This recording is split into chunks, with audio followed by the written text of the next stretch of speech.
tarde. Olá, pessoal.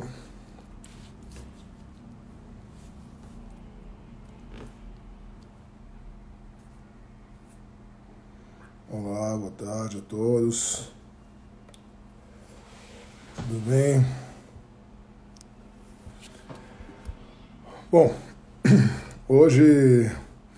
Olá, Evelyn, Virgílio, Dri.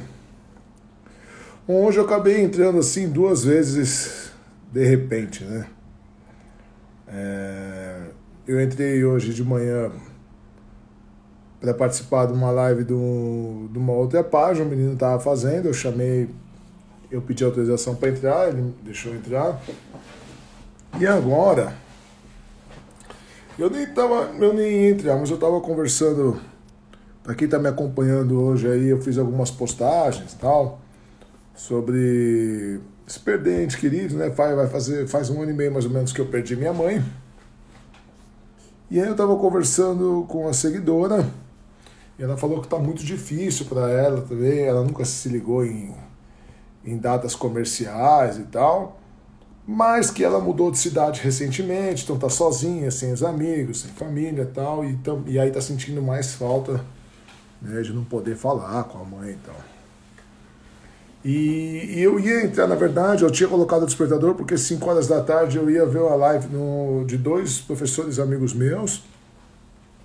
E aí mandei um recado, falei, tô ao vivo, tô online já, esperando e tal. E aí ela falou assim, não, mas a live é só amanhã.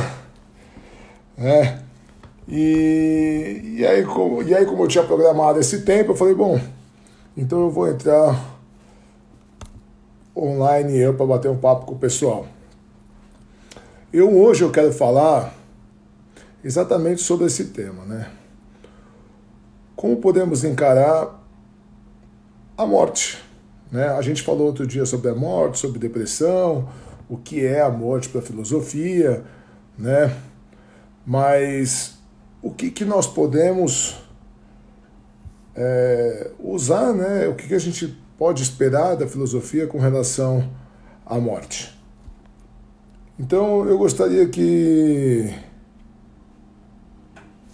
vocês de repente me dessem qual a percepção de vocês, se vocês acham que a gente pode ter algum tipo de conforto na morte. Eu queria falar um pouco sobre a diferença, então, de como a filosofia e a religião encaram a morte, né? Em alguns pontos elas encaram de maneira parecida, em outros elas encaram de maneira diferente. Então, se alguém puder escrever para eu fixar um comentário aqui, como podemos lidar com a morte? Se alguém puder escrever, por favor, só para não ter que ficar eu digitando, para poder fixar o comentário, como que a gente pode encarar, então, a morte, né? Ou a perda de alguém, né? Como a gente pode encarar a perda de alguém? E é engraçado porque, assim, eu fiz algumas postagens, eu geralmente não sou assim, não tenho grandes problemas, né? Principalmente com a morte da minha mãe. Dificilmente eu fico melancólico, tal. Eu vejo pelos meus familiares, pelos meus irmãos principalmente, eles sentem mais, assim, eu sou bastante tranquilo. Mas hoje particularmente eu estou um pouco nostálgico. Eu não sei se é a quarentena também, né? A gente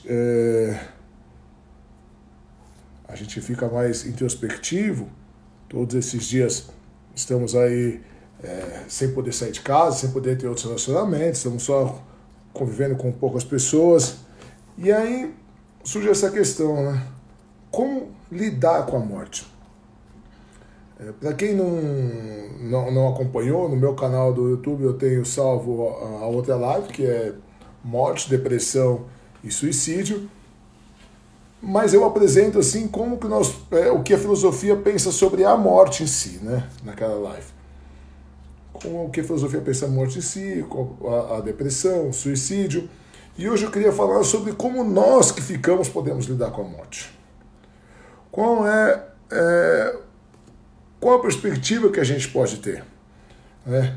Então, eu queria mostrar para vocês como a filosofia, como tudo, ela pode dar uma perspectiva diferente. Muito obrigado, Glaucia.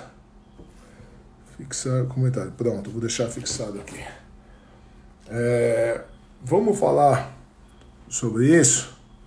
Alguém tem alguma pergunta que queira falar sobre isso? A Adriana diz o seguinte: já tem 5 anos que minha mãe se foi.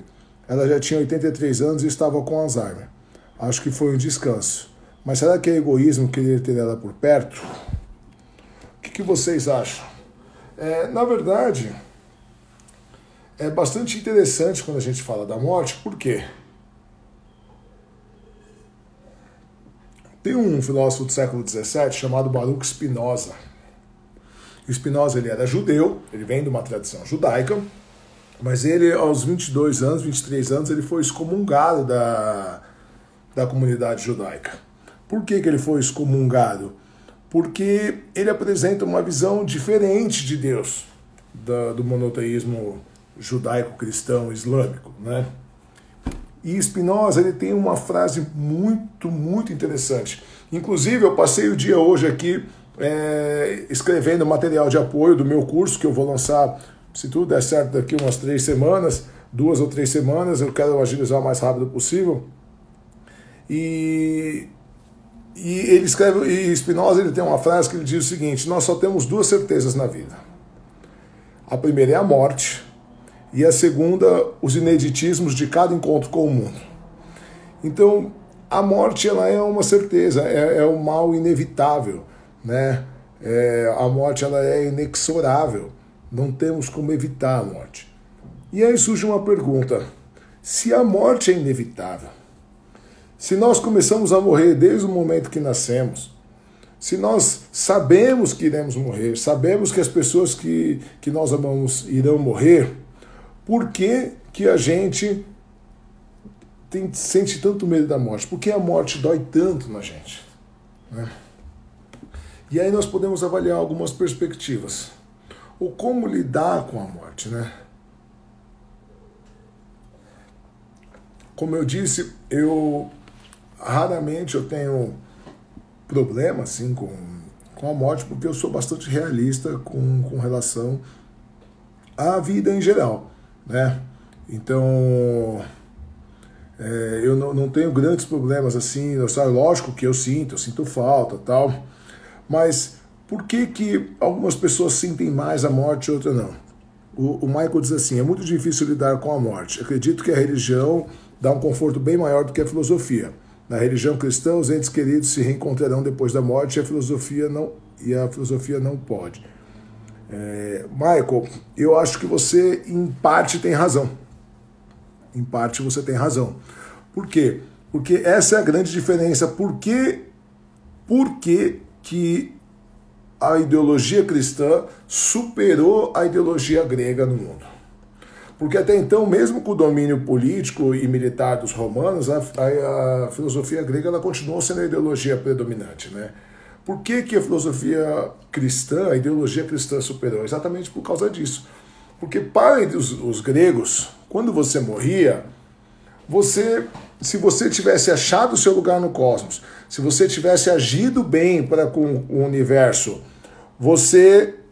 a sua matéria faria parte do cosmos. Então, se você tivesse tido uma vida boa, se você tivesse uma vida encaixada no cosmos, se você tivesse cumprido o seu telos, que é a finalidade para a qual você nasceu, você faria parte do cosmos e a sua matéria permaneceria constituindo outras coisas aqui. Essa era a ideia de salvação dos gregos. E aí você fala assim: nossa, não ajuda muito, né? Que ideia de salvação assim? Minha matéria vai constituir grama, vai constituir chifre, enfim. Não é uma ideia de salvação muito apetecível. E aí quando chega Jesus, ele tem uma quebra de paradigma, né? Porque ele fala assim: não tem esse negócio de lugar no cosmos. Todos são iguais perante Deus. Mas todos são filhos de Deus. E aí, você já tem uma quebra de paradigma enorme. Por quê? Porque o camarada que nasceu para ser aristocrata, para se destacar no mundo grego, ele tinha que se destacar. Achei meu lugar no cosmos, meu lugar no cosmos é ser foda, o que as outras pessoas têm a fazer é me servir, beleza? Se o cara nasceu para ser escravo, o lugar no cosmos deles era ser escravo, o melhor que ele podia fazer era ser escravo. Quando Jesus vem, e ele diz que não existe esse negócio de lugar no cosmos, que todos são iguais perante Deus, ele já tem uma quebra de paradigma muito grande. Porque assim, o cara que é escravo, o cara que nasceu pobre, o cara que nasceu, ele fala assim, pra que eu vou? Pra que eu vou ficar me matando aqui se eu sou igual ao outro? Então, então não tem esse lugar no cosmos. E aí, a grande quebra de paradigma é a ideia de salvação. Porque enquanto para os gregos, se você fizesse tudo certo na sua vida, você ia encaixar no cosmos, você ia ter uma vida eudaimônica. Eudaimonia era uma palavra grega, tem duas palavras dentro. O prefixo eu significa bom, que é o mesmo prefixo de evangelho. Evangelho caiu U, então seriam boas notícias, evangelho. Então, eudaimonia tem o prefixo eu, que quer dizer bom, e daimon quer dizer espírito, que é de onde veio a nossa palavra demônio. Então, se você encaixasse no cosmos, se você tivesse uma vida boa, você ia ter uma vida ética e uma vida eudaimônica. Então, você só ia conseguir ser feliz se você achasse seu lugar no cosmos. E qual que era a salvação? A salvação era que a sua matéria ia constituir o cosmos, certo?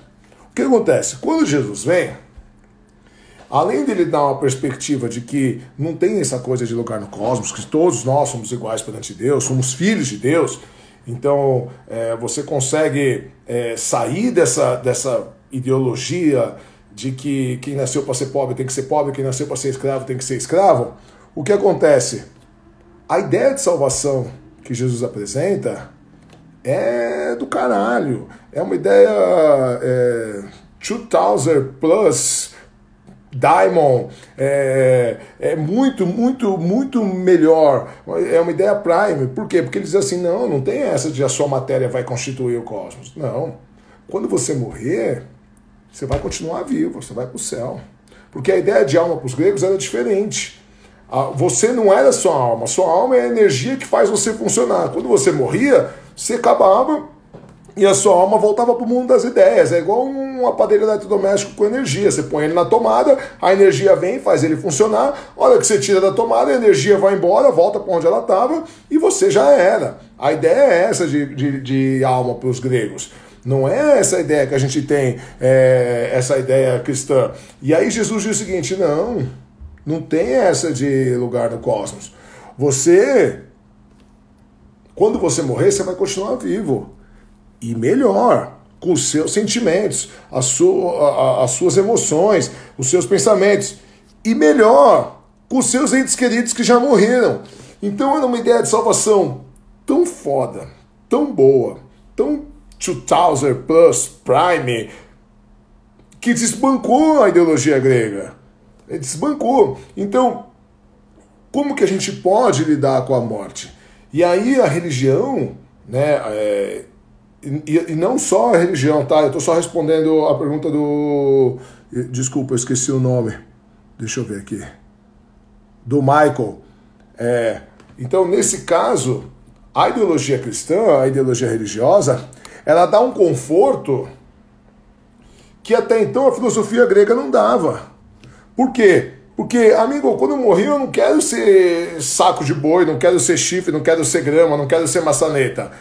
Pô, entre ser maçaneta, entre a minha matéria ser maçaneta, ser grama, e eu poder viver com os meus entes queridos que já morreram, pô, não tem nem o que falar, né? E melhor, à medida que os seus outros entes queridos forem morrendo, filho, irmão, tal, eles vão morando contigo lá no céu. Todo mundo no paraíso. Então, assim, é tão bom, mas tão bom, que eu, particularmente, chego a desconfiar que é bom demais. Certo? Mas por isso que o cristianismo, ele se espalha de tal maneira no Império Romano, que a partir de 313 acaba com a perseguição aos cristãos, e logo mais para frente, o Constantino e cristianismo e império. Por quê? Porque senão ele ia perder o poder. É simples assim. O que acontece? A filosofia, ela também tem a sua defesa do cristianismo. E não só do cristianismo, como outras ideias de vida pós-morte. Então, quando a gente fala que a filosofia não oferece o conforto da religião, na verdade é errado. Por quê? Porque toda religião ela nasce na filosofia, como todas as outras ciências. Então, a gente tem que fazer uma distinção entre a filosofia idealista e a filosofia materialista. Então, o que o Maicon falou é um erro comum que as pessoas cometem, em colocar a filosofia apenas como materialista, mas a verdade é que não.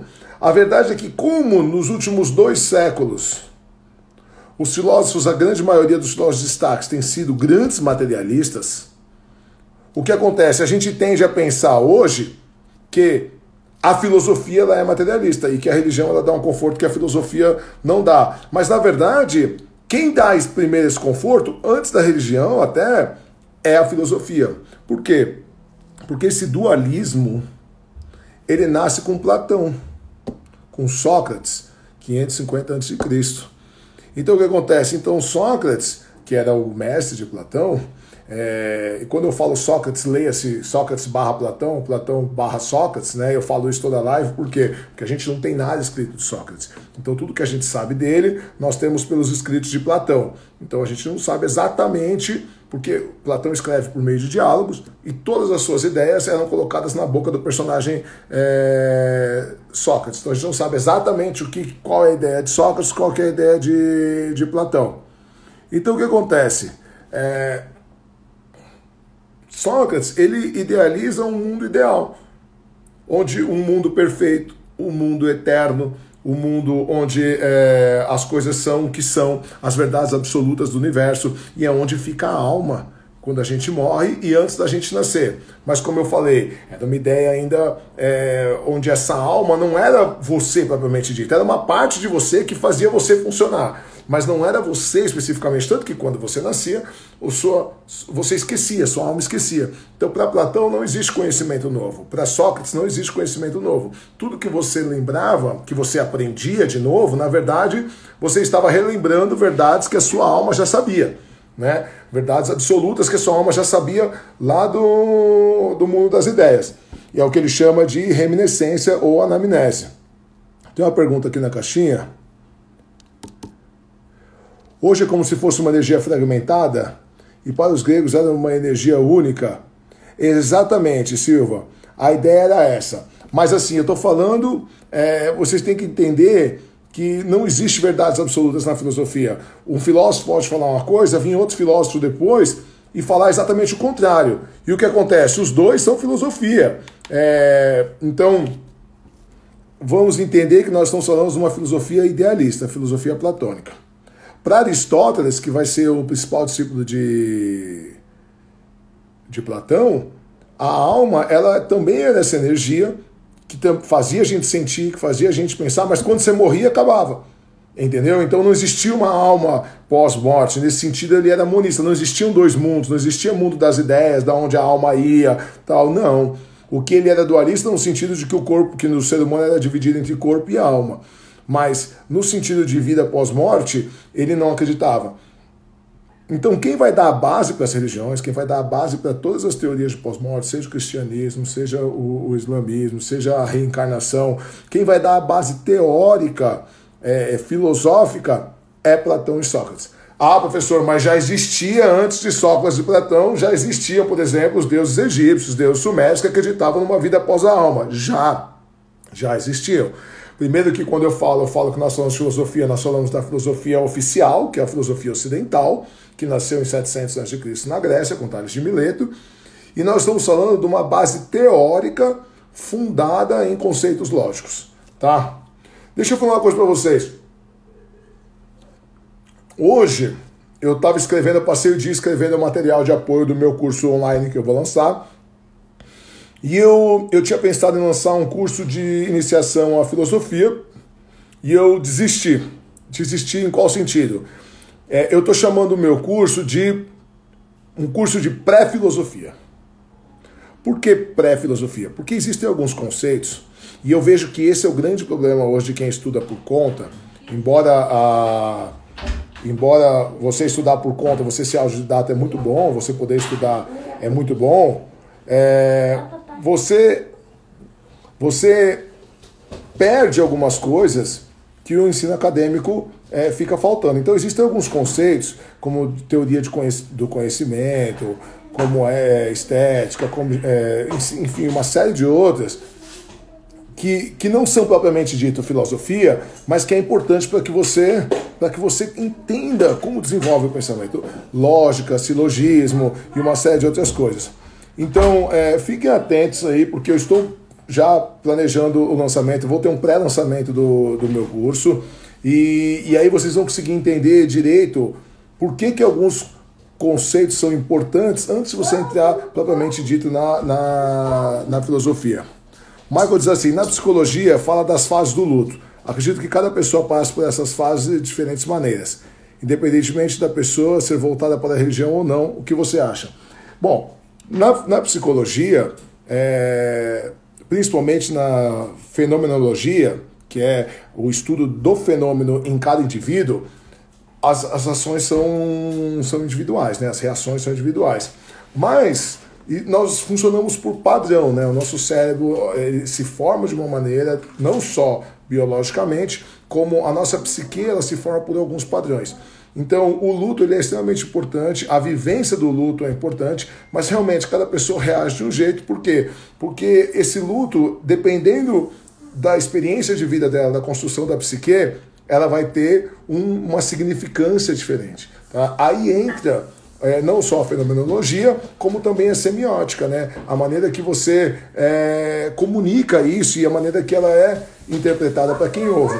Então são conceitos que eu vejo que falta hoje. Então a gente tem centenas de cursos de filosofia online e nenhum ensina isso. Já entram direto já em Platão, em Sócrates, em Aristóteles, em Epicuro, enfim, em Santo Agostinho, Nietzsche, Kant.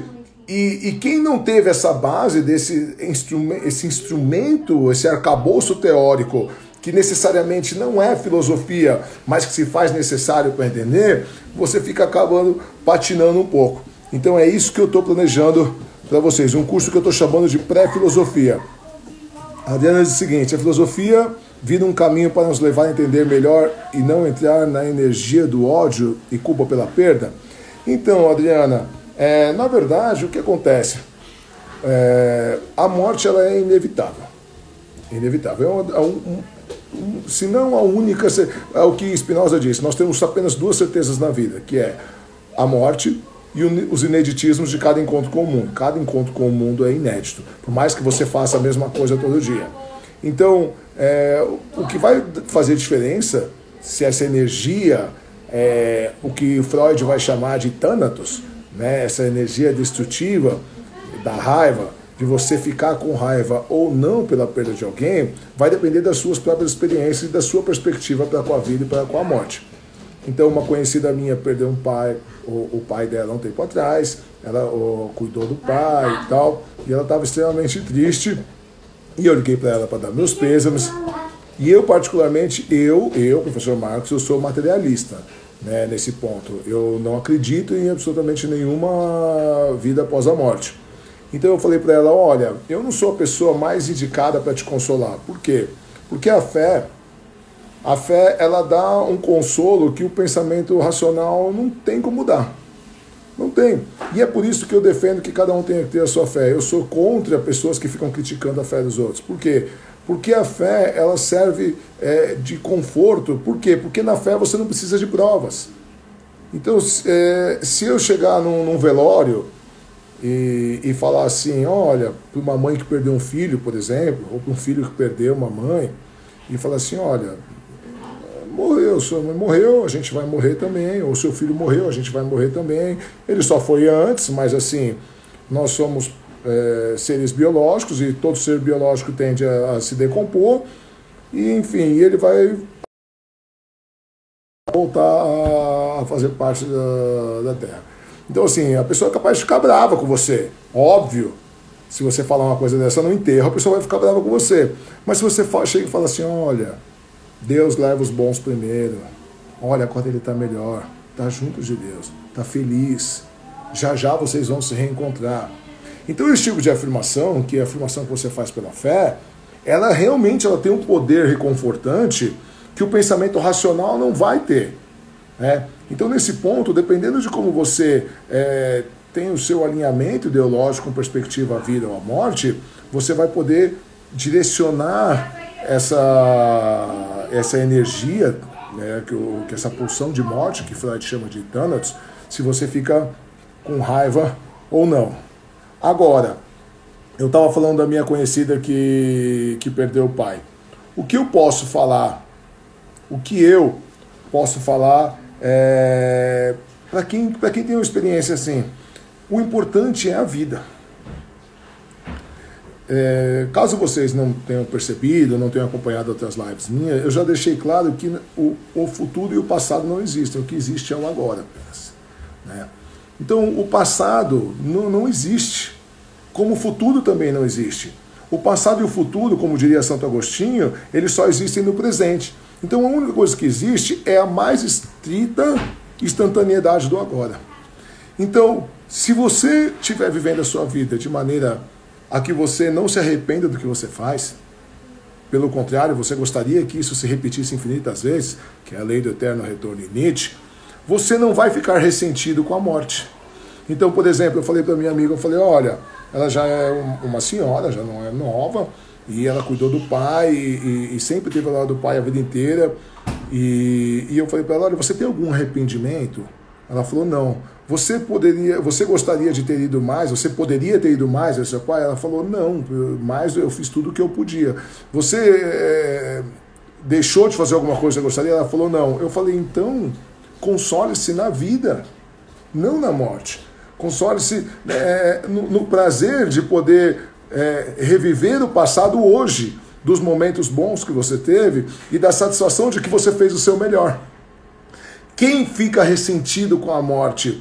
Quem tem uma sensação de que poderia ter feito e não fez. Por quê? Porque nós somos condicionados a jogar a vida para frente. Putz, não, agora eu tô muito corrido. Não, semana que vem eu vou ver minha mãe. Não, depois eu ligo. Não, pô, não sei o quê. Não, agora eu não tenho tempo. Pô, mãe, tô trabalhando. Pô, filho, calma, filho. Papai tá... Então, assim, quando a gente...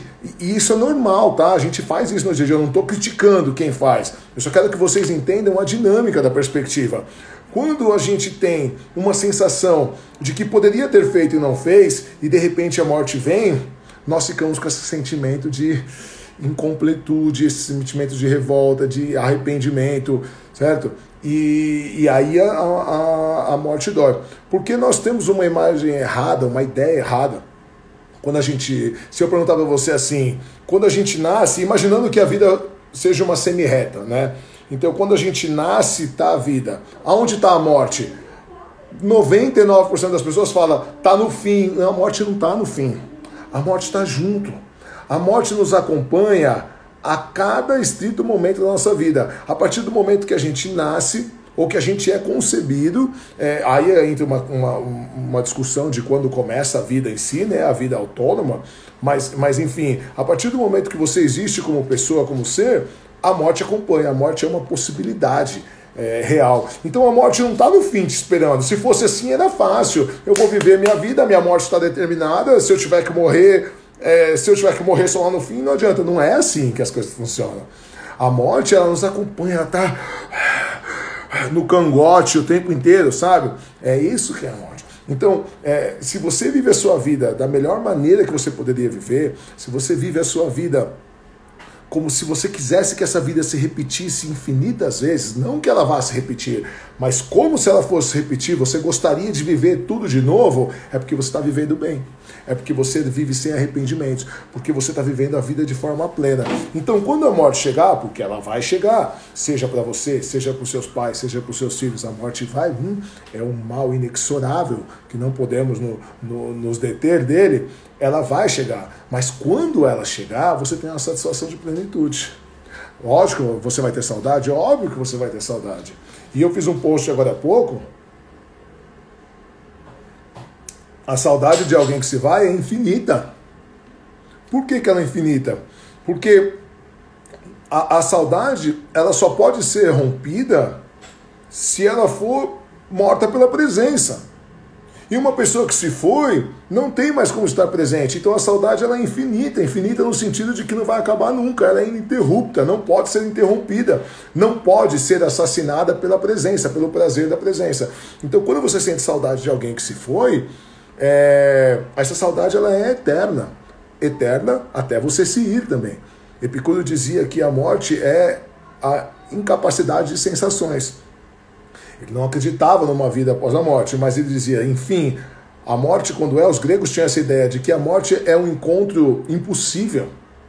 Nós nunca nos iremos encontrar pessoalmente com a morte, nós vemos os outros indo. Por que nós nunca vamos? Porque quando a gente é vivo, quando a gente dizia Epicuro, quando você a morte não é, ou seja, ela não chegou ainda, porque você está vivo.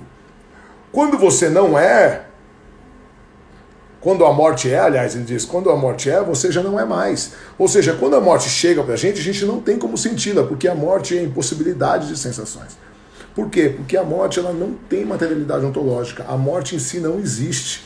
O que é isso, professor? Materialidade ontológica. Ontologia, para quem estuda filosofia, é uma palavra que você vai ouvir muito. É a palavra que diz respeito à essência. Não tem como você falar em morte sem falar em vida. Tenta, quando acabar essa live, sabe o que você faz? Pega um papel e tenta explicar. Vamos supor que uma criança te pergunta o que é a morte. E você tenta escrever uma definição para a morte sem falar em vida. Não tem como. Sabe por quê? Porque a morte não existe. O que existe é a vida. Como o frio não existe. Ah, professor, como que o frio não existe? Não existe. O que existe é o calor. O frio é a ausência de calor. Você consegue explicar o calor. O calor é a aceleração de partículas. Você aprende na quinta série. Você põe a água no fogo, o fogo ele começa a acelerar as partículas, a água começa a vibrar, e isso é o calor, energia termodinâmica. Isso existe. Você não precisa falar de frio hora nenhuma. Agora, como você explica o frio sem o calor? O frio é a ausência de calor. Como a escuridão não existe, o que existe é exatamente a ausência de luz. Certo? Como o silêncio não existe, né? O que existe é o som, e na verdade nem o som propriamente dito existe, o que existe são vibrações, né? Então o mundo ele é mudo, você não ouve o mundo, né? Então todas as percepções que nós temos em nós. Então você não percebe o mundo de fora, você percebe o mundo dentro de você. Quer ver um exemplo? Se toca uma buzina na rua ou passa o carro do ovo, né?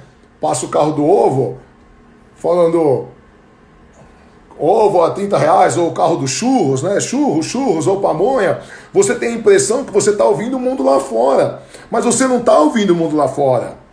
Quer saber como você não está ouvindo o mundo lá fora? Porque se acontecer alguma coisa e você perfurar um tímpano, o mundo fica mudo.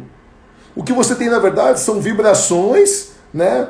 Que é percebida pelo seu sistema auditivo, pelo tímpano, pelo martelo, por uma série de órgãos no ouvido auditivo, transforma isso em impulsos elétricos, e esse impulso ele é traduzido pelo cérebro. Então, na verdade, o mundo é mudo.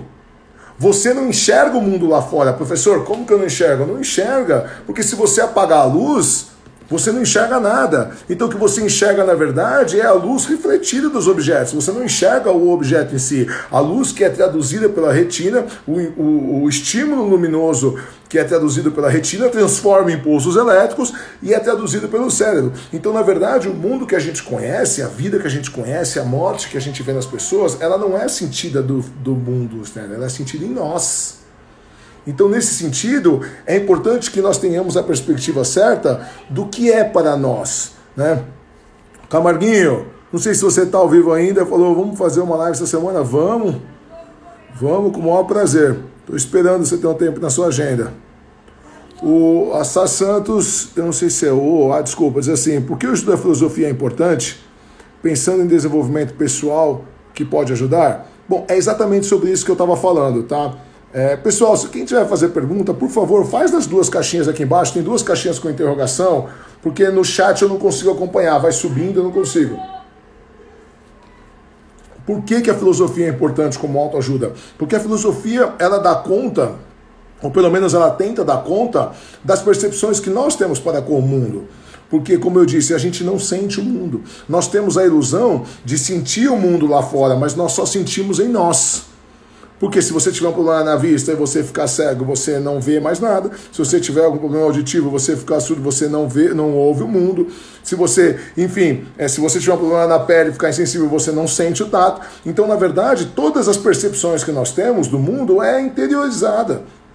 Então, quando você fala em morte, dependendo da perspectiva que você tiver para com a morte, e mais, não para com a morte, para com a vida. Como você lida com a sua vida? Como você lida com a inexorabilidade da morte?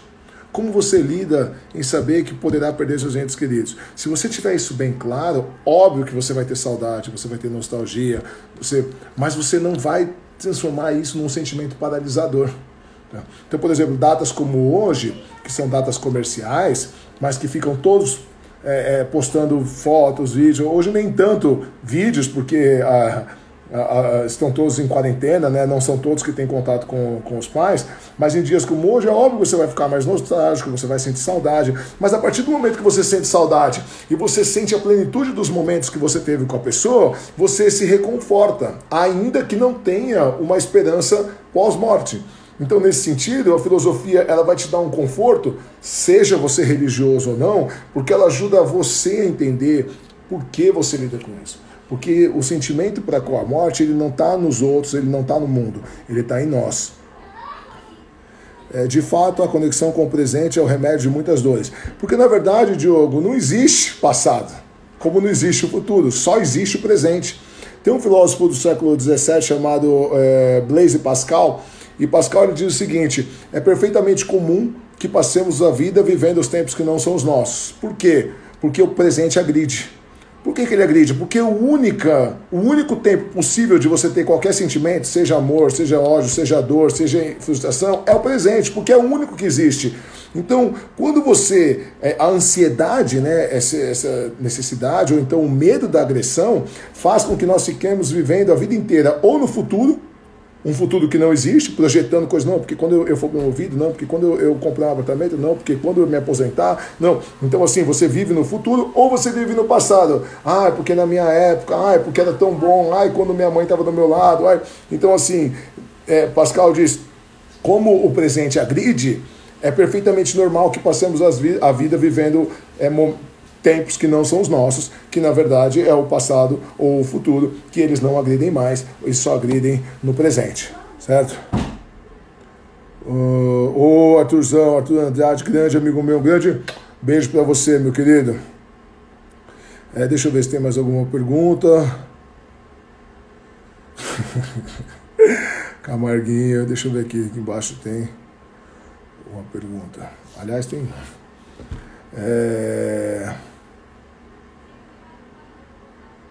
O Jackson diz assim: a morte é boa demais para temê-la. É burrice tentar temer algo inevitável, por isso temo a vida. Cara, eu não sei se você assistiu, mas ontem, quem fez uma live e falou exatamente isso foi o professor Clóvis de Barros Filho. Ele fez uma live na Casa do Saber, uma live que durou 2h30, e ele falou exatamente isso: eu não temo a morte, porque a morte é inevitável, eu temo a vida. Porque a vida é o que nós temos. O que nós temos para lidar é a vida. A morte, você não tem o que fazer com a morte. Então não tem por que temê-la. Muito boa a sua abordagem.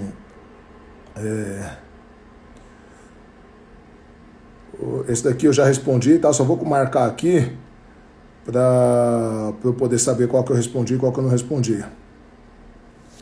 Essa é muito boa. Adriana diz assim: o excesso de passado e o excesso de futuro são prejudiciais, mas e quando o medo do presente nos paralisa? Foi o que eu acabei de falar, né? Pascal diz que o presente agride. Por isso, é completamente normal que passemos a vida vivendo os tempos que não são os nossos. Então, o importante é você entender por que você tem medo da agressão do presente. E aí a psicologia, a psicanálise vão ajudar muito, né? Então, nesse processo a filosofia, óbvio, né? Quando eu falo assim, eu estou até excluindo a filosofia, porque para mim está intrínseco, está subtendido. A filosofia, a psicanálise, a psicologia, elas vão ajudar você a entender você, não é os outros, né? É legal porque quando você começa a estudar psicanálise, a primeira coisa que você aprende, Freud diz assim, o psicanalista ele só vai com o paciente até onde ele mesmo foi. Não tem como você lidar com coisas que você nunca viveu. JH Tavares vou deixar, se não tiver nenhum problema, né, eu vou deixar gravado no story, mas eu não prometo porque o Instagram já me pregou algumas peças já.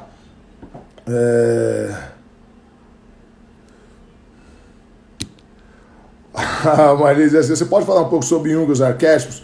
O que ele diz sobre o presente e a morte? Olha, eu estou programando uma live só para falar de arquétipos em Jung, tá? Então eu não vou entrar nesse tema agora, porque senão é muito grande. Na verdade, foi o que eu falei no começo da live, eu nem ia entrar hoje, para falar bem a verdade, eu passei o dia inteiro trabalhando, sentado nessa cadeira.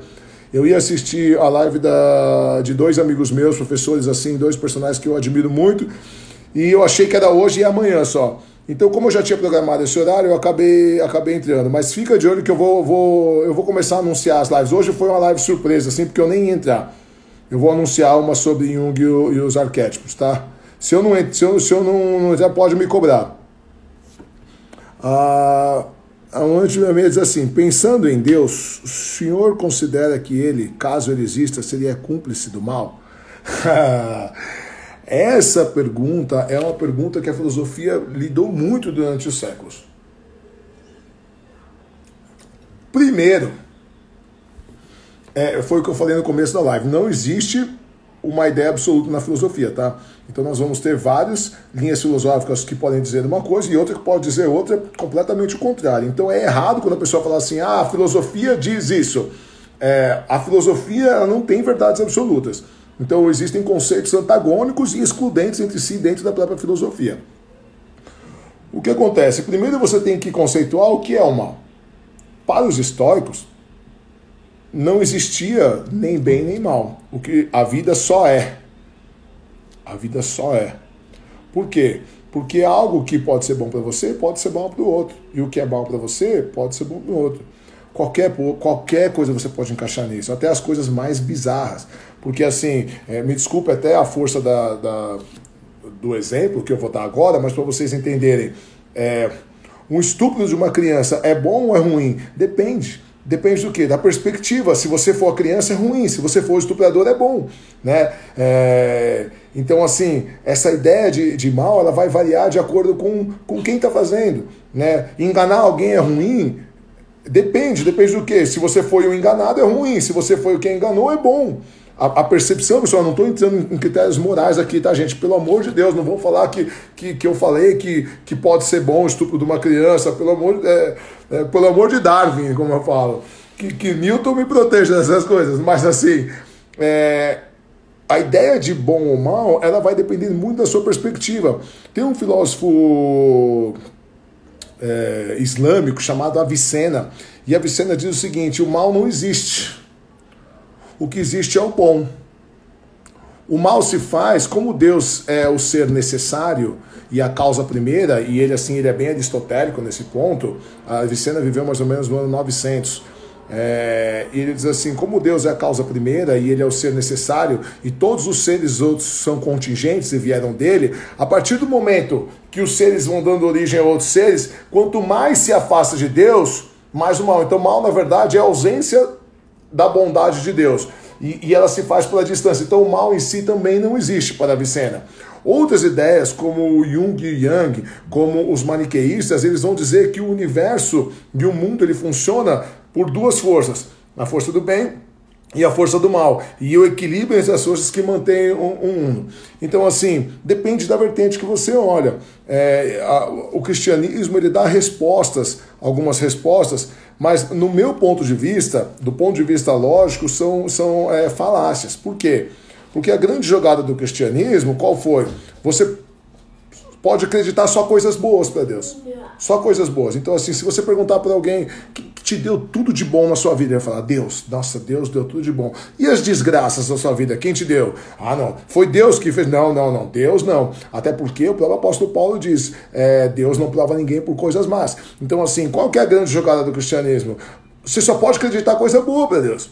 Porque se tem alguma coisa ruim na sua vida, foi o diabo, ou então, foi o mundo, ou então, você é imperfeito, ou então o seu livre-arbítrio, você tomou más decisões. Então, dependendo da perspectiva que você encarar Deus, você vai dizer se ele pode ser cúmplice ou não, né? Então, se você acreditar no inferno, Deus é cúmplice de uma tortura, e cadê a justiça divina? Você fez aqui 70, 80 anos, por pior que você seja, por pior, imagina o pior ser humano possível, você cometeu coisas ruins aqui por 70, 80 anos, e você vai passar a eternidade sofrendo. Não estou falando 1 milhão de anos, 10 milhões de anos, 1 bilhão de anos, 10 trilhões de anos. Não, é a eternidade, né? E aí, nesse caso, Deus é cúmplice. Então, depende da perspectiva que você vai ter de Deus. Deixa eu ver outro aqui.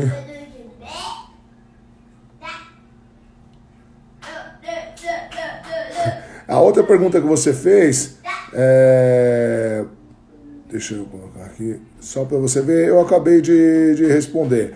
Porque existem outras perspectivas de Deus. Aliás, o meu livro, eu falo toda live, eu não tenho data ainda, mas eu falo exatamente sobre isso. Se chama O Deus da Filosofia, né? Como a filosofia tentou explicar Deus de forma racional pela história. Então tem vários conceitos muito legais. Depois eu falo sobre os cavaleiros do ateísmo. Os filósofos tentaram desconstruir essas ideias. Então são conceitos muito amplos. Tem várias perspectivas de Deus, mesmo entre o Deus cristão. Então é bem legal, pelo menos como fonte de pesquisa filosófica e argumentativa. A Patrícia faz uma pergunta, não sei se você já falou a respeito, devemos temer a morte? Eu tenho medo. A gente falou no começo da live, Patrícia, eu vou deixar essa live gravada, depois você dá uma assistida. Qualquer um que quiser conversar comigo, pode mandar recado no meu direct, eu respondo todo mundo, eu só não prometo responder na hora, porque às vezes demora para eu ver, são muitas mensagens, mas eu respondo. Vocês, que tal uma live orientando como lidar com o medo? Na verdade, essa live é sobre como que a gente pode lidar com a morte, ou com o medo da morte. É porque você provavelmente perdeu o começo da live. Eu falo que as perspectivas do mundo estão em nós, né? Então o processo de autoconhecimento e de certeza que você está tendo uma vida plena que vai fazer a diferença. Então, quando você tem uma vida que você acha insuficiente, você tem medo da morte. Por quê? Porque a gente fica adiando, né? Então quando você está estudando, porque quando eu me formar, e depois você... quando eu for contratado, quando eu arrumar um estágio, e aí depois, quando eu mudar de apartamento, quando eu casar, quando eu tiver filho, quando meus filhos crescerem, ou seja, a gente vai adiando a vida, e de repente a morte chega, e você tem uma sensação de que você não fez a vida, que a vida está para além, né? E aí você começa a ouvir as coisas tipo, nossa, quando eu morrer, né, à noite...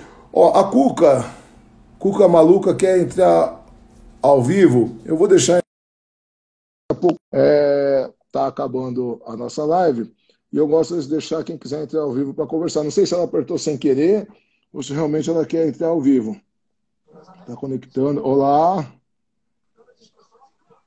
Olá. Tá me vendo? Opa. Saiu. Então foi sem querer. Deixa eu ver as perguntas aqui. Newton te protege como? Você falou que ele sendo um ser que pode proteger. Newton, neste momento... na verdade é só uma brincadeira, é uma força de expressão. O Jota vai dizer, se cada pessoa tem uma visão acerca da vida, alguém pode ser julgado culpado por cometer suicídio? Olha, eu acho que julgar alguém por cometer suicídio é, no mínimo, uma incoerência. Por quê? Primeiro, porque não te diz respeito. Segundo, porque o que leva uma pessoa a cometer suicídio são fatores particulares que você não vai entender nunca. Por quê? Porque o instinto de autopreservação é o instinto mais forte que existe no ser vivo. Inclusive as plantas, elas têm um instinto de autopreservação, né? Então, para alguém romper com esse instinto, que é o instinto mais forte que nós temos, é porque a dor de existir está tão grande que supera qualquer outra. Então, para o suicida, a morte é um ato de coragem, de superação. Tanto que o suicida ele não comete na depressão, ele comete na recuperação. Porque ele não quer. Então, quando ele está em crise depressiva, ele não tem nem força para isso. Então, você julgar alguém que cometeu um suicídio é uma incoerência, porque a vida dela cabe a ela, aos sentimentos que ela tem. Então, assim, o sofrimento só existe na vida, né? O sofrimento ele só existe no aqui e agora, na mais estrita presencialidade. Então, não existe sofrimento depois. Como Epicuro dizia, a morte é a impossibilidade de sensações. Então, para quem sofre, o sofrimento é tão grande que não custa, que não vale nem a vida. Eu já expliquei já a concepção de alma, tanto no cristianismo, Francimar, quanto para os gregos. Depois a live vai ficar salva aqui. Se eu conseguir baixar ela, eu salvo no YouTube também, tá? Então, aí depois você dá uma olhadinha só para não ficar repetitivo. Deixa eu ver se tem mais perguntas. A José diz assim: existem fatos e interpretações ou apenas interpretações? Então, essa é uma grande questão da filosofia. Alguns filósofos, os céticos, né, a linha cética, que hoje voltou à moda, né, dizem que não existem verdades absolutas, existem apenas pontos de vista. Já outros filósofos, como Kant, como Descartes, na verdade, a modernidade ela nasce em Descartes exatamente por causa desse questionamento. Né? Ele dizia: precisa existir algo que seja verdade a priori, independente do ponto de vista, porque ele falava, não é possível que tudo seja ponto de vista. Para quem tem curiosidade, eu tenho um vídeo no meu canal traduzindo a filosofia sobre René Descartes, é a 20ª aula, e eu faço toda a construção lógica que ele faz em suas 2 obras, que é o Discurso do Método e Meditações Metafísicas, sobre esse conceito de verdade, o que é verdade absoluta ou não. É bem legal, e no meu livro eu destrincho mais, tá? No meu livro eu trato mais sobre isso. Então fica atento, se quiser dar uma assistidinha lá e depois esperar meu livro, eu acho que você vai gostar bastante do raciocínio deles.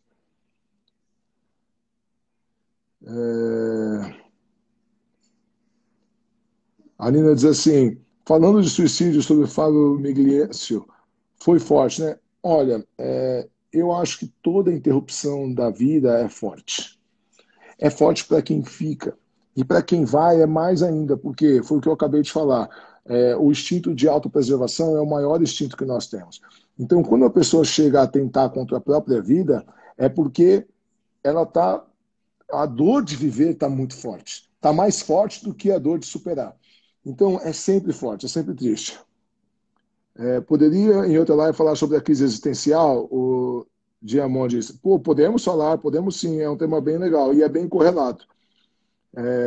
O historiador, história é preciso, diz Agostinho, o mal não existe. O que existe é a ausência do bem. É exatamente a ideia que nós estamos falando. Depois quem vai recuperar isso é a Avicena. Michael diz, tem um amigo que diz que as homenagens e as flores têm que ser dadas a uma pessoa em vida. Exatamente, Michael. Por quê? Porque se nós entendermos que a morte é a impossibilidade de sensações, o morto não está ali. Né? Agora, se você tem se você tem um conceito, uma fé de que ele está em algum lugar vendo, mas na verdade isso a gente faz para si mesmo. Né? É mais para si do que para o outro. Por quê? Porque mesmo se o morto estiver no céu vendo, se ele já cumpriu, mesmo dentro da visão religiosa, ele já cumpriu o que ele tinha que cumprir aqui. Se dentro da reencarnação, ele já cumpriu o papel dele nessa terra. Ou seja, as homenagens pós-morte, ela diz respeito aos vivos e não ao morto em si. Tá? E quem vai falar muito sobre isso é Freud. Aí ele fala sobre projeção, deslocamento, que não cabe a gente entrar agora. A Amanda 66 diz assim, em qual lugar eu compro o livro do senhor? Eu ainda não editei o livro, tá? O livro está em processo de... Eu estou esperando, na verdade, o prefácio do professor Cláudio Barros Filho. Ele pediu um tempo, porque ele está com um problema na visão, né? Não está conseguindo ler direito, que já é gradativo, já há bastante tempo, ele perdeu bastante da visão. Mas eu não quero fazer nenhum tipo de lançamento antes de ter, até porque ele foi a grande inspiração minha como professor, ele foi a minha inspiração para estudar filosofia, ele foi a minha inspiração para começar a dar palestra uns anos atrás, ele é a minha inspiração como professor, como escritor. Então, para mim, foi uma grande honra ele ter aceitado escrever o prefácio do meu livro. Então, eu estou esperando, eu estou fazendo diagramação, estou vendo capa, mas assim, como ele me pediu um tempo, Eu estou esperando, quando eu tiver data, tá? Provavelmente o meu curso saia antes, o meu curso deve sair em umas 2 ou 3 semanas, um curso, estou chamando de pré-filosofia, né? Porque eu explico alguns conceitos que são necessários para que a gente possa ter um arcabouço teórico para entender os filósofos, mas eu vou falando, tá? Vai acompanhando o meu Instagram, as lives, que eu vou anunciar. Certo? Deixa eu fechar aqui, deixa eu ver outra. Essa resposta eu já dei. Então, a pessoa vira o que você acha. Bom, pessoal, tá acabando. Teve mais uma pergunta. E a filosofia da física quântica? Dá para explicar rapidamente o que seria a morte nessa perspectiva? Marília, deixa eu te falar uma coisa.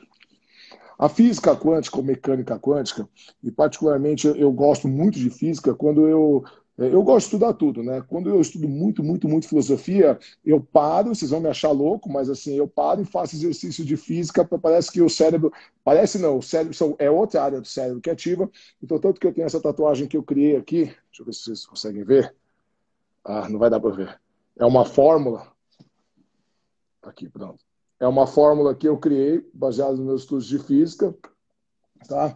Então, assim, a física quântica, ou a mecânica quântica, ela nasce para explicar o que existe no mundo subatômico, abaixo do átomo, né? É o que a física chama de escala de Planck.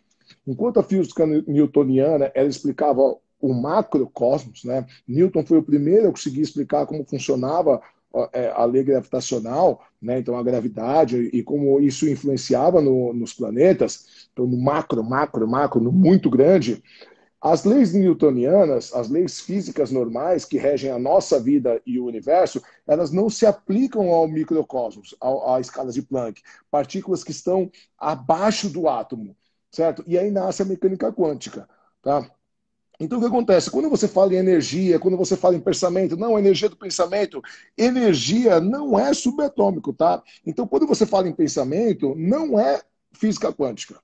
Me desculpe as pessoas assim, hoje a gente teve uma banalização desse nome quântico, por quê?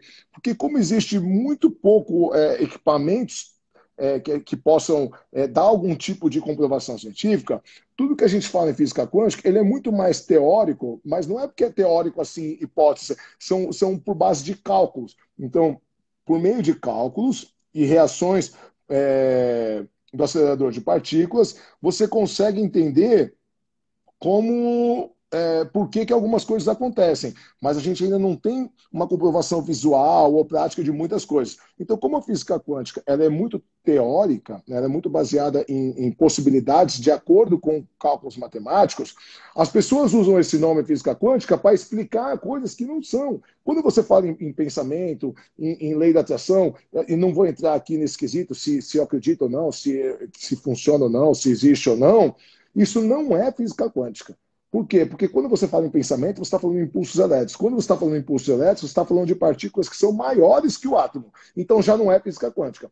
A escala de Planck, ela diz respeito a partículas que são então os quarks, os íons e uma série de outras. Outro dia eu falei que tinha mais de 9, 10, um amigo meu que estuda fala, não, tem mais de 200 partículas subatômicas. Então, assim, é exatamente isso. A gente não pode banalizar. Na verdade, o que vai funcionar é o processo de autoconhecimento. Se você acredita ou não, se você tem fé ou não, é o que vai te dar uma possibilidade de você seguir adiante na vida. Pessoal, falta 1 minuto e 20 para acabar. Não sei se vai dar tempo mais de responder. Ele já cumpriu o papel dele. Então, todos os seres humanos possuem um papel para cumprir a vida? Não foi isso que eu disse, tá? Eu disse que é o que coisas que a gente ouve. Os gregos diziam que sim, que todos têm um telos, né? Todos têm uma finalidade. Mas você poderia ou não cumprir, tá, gente? Essa ideia dos gregos, que cada um tem o seu lugar no cosmos, você tinha que achar o seu lugar no cosmos para ser feliz, para ter uma vida eudaimônica. Mas, assim, não quer dizer que você era obrigado a cumprir. Você poderia simplesmente não cumprir. Você ia viver desencaixado. Você ia viver infeliz, não ia ser ético. Mas você podia viver do jeito que você quisesse. Pessoal, falta 30 segundos para acabar. Eu vou encerrar para não correr nenhum risco de. Eu vou salvar, tá? Vou deixar salvo pelas próximas 24 horas e vou salvar no meu canal do YouTube. Um grande beijo. Obrigado a todos. mais uma vez. E acompanhe aí que eu vou estar falando do meu curso nas próximas semanas. Tchau, tchau. Um beijo.